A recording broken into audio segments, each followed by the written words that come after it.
trucks go rocking up the Cape at midnight, past the empty crossroads, past the small blank houses, loaded with fish from Michigan and Utah, up the dark roads bound for Illinois. The drivers know the way. They know the roadside stands in Erie and Syracuse. They come through with their load going fast, but they stop for coffee and pie, and maybe because they're alone, or maybe because they've somebody with them. What's one girl, more or less, drinking her evening coffee at the Greeks on a main street full of neon signs. She might be the driver's wife or somebody's sweetheart. She may be going somewhere.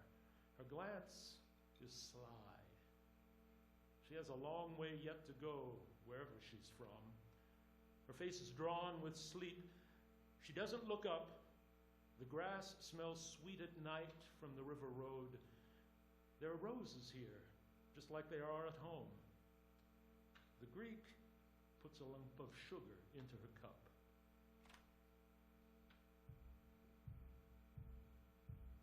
American mountains, how they pull the heart into the wilderness with Indian names and feathered wars and lost American sky,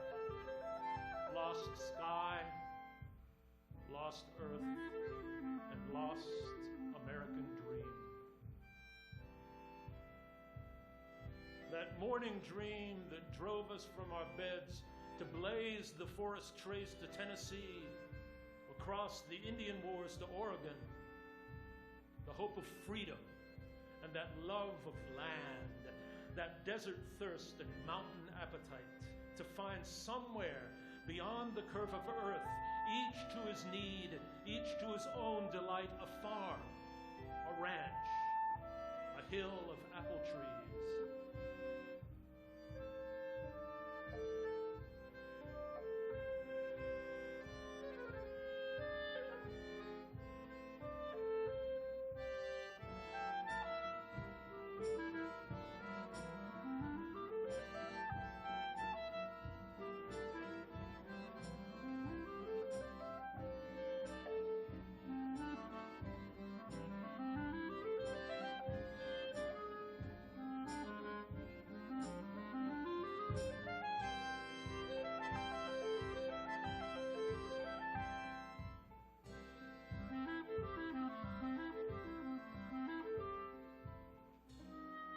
That was the dream before they challenged it and made us docile wards of the government.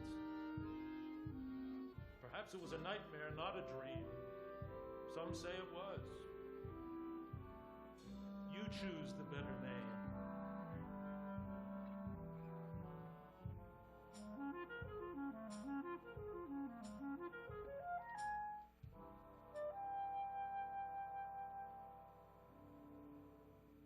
From the wilderness spirit and the breed, such as we are, we came.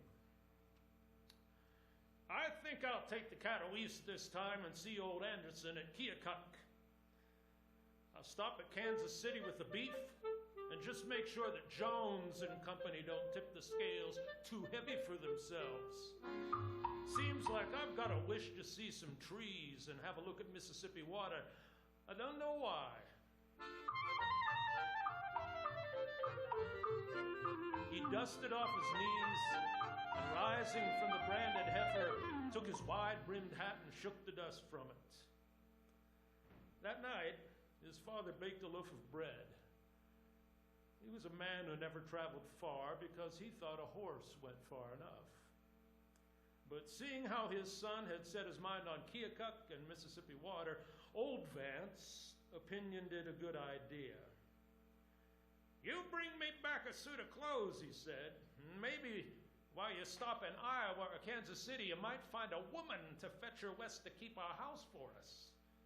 I tire sometimes of cooking for myself." He took the baking powder down from the shelf and mixed the batter with a hunting knife. He loved his cattle, but he missed his wife.